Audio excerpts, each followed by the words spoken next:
Mag-iwag ka lang ka ng bakas, si Sunny. Pag nabasa nila, babalik din naman yan.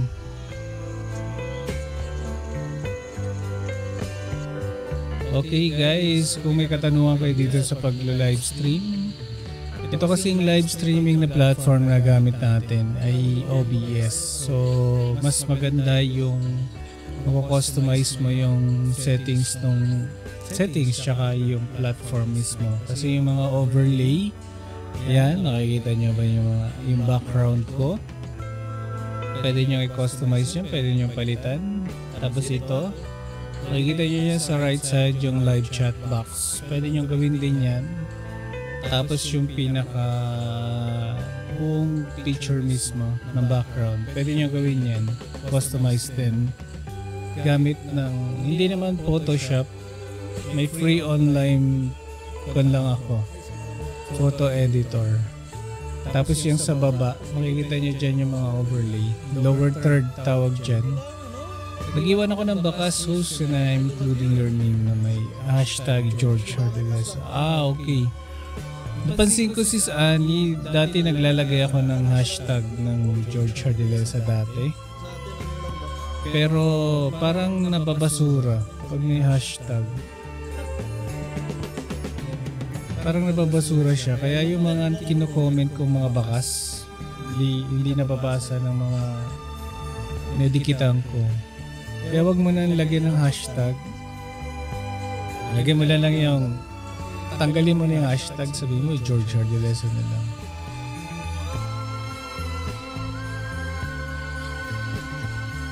Yun lang. Yun lang naman, di ba? Okay, yung mga magla-live, gusto nyo matutunan tong setup natin. Tuturo natin yan. Ayan po yung flex lang po natin yung channel ni Will Chong. Balikan ko pala lahat. Ganun ba? Oo, parang napansin ko. Pero minsan, pag na likely spam siya, pwede mo namang i-allow yun, di ba? Gawin mo public. Pero minsan napupunta talaga dun sa likely spam. Kaya yung ginagawa ko noon, tinatanggal ko na yung hashtag.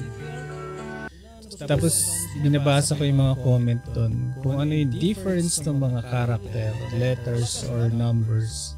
Napapansin ko sa mga likely spam, yun nga, may hashtag, tapos yung may mga special character na nilalagay. Tanggalin mo na yung hashtag, gawin mo ng send, ako na lang, word na lang.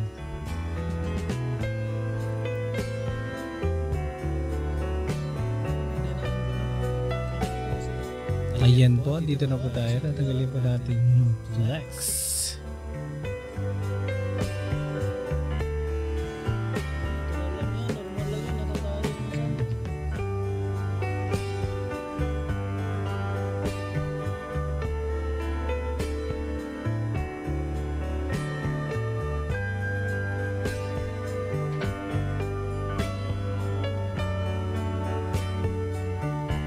Try natin ito kung puputi.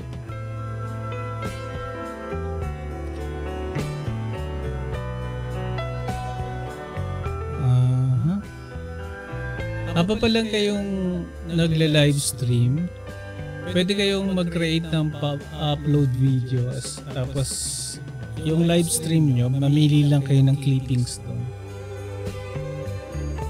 Kung ano pwede nyong ibigay. Kasi tulad nito yung minuto na sinasabi ko. Last na to, di ba? Anong oras ba to? Yan. Tingnan natin. Kung mag-question lang pa, mag-comment lang kayo sa comment lang. Comment nyo yung questions nyo regarding sa pagla-live stream kung anong gusto nyo malaman.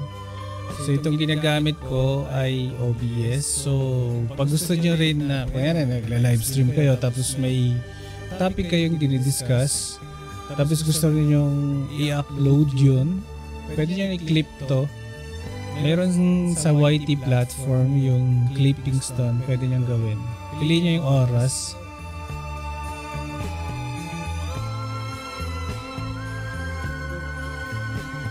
Pero dapat alam nyo yung yung oras.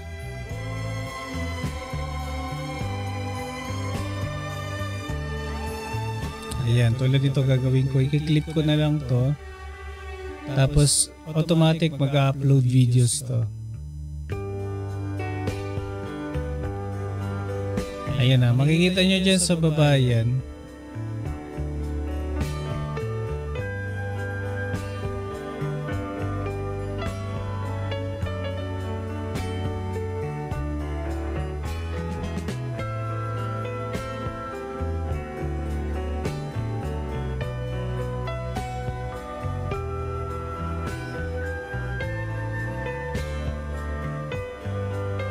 Ayun. Nakikita ko na po dito lahat. Ayun.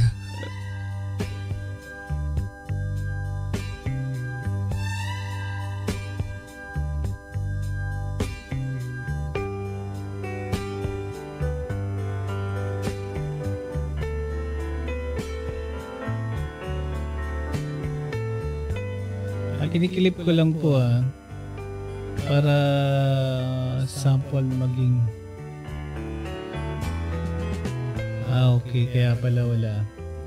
So yun, tapos lagyan nyo ng title. Kung nakikita nyo sa langsaning screen ko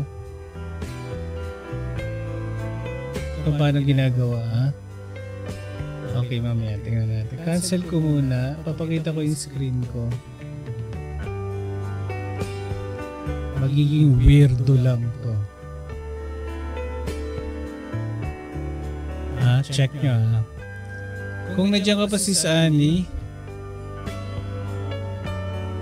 ito kung paano gagawin.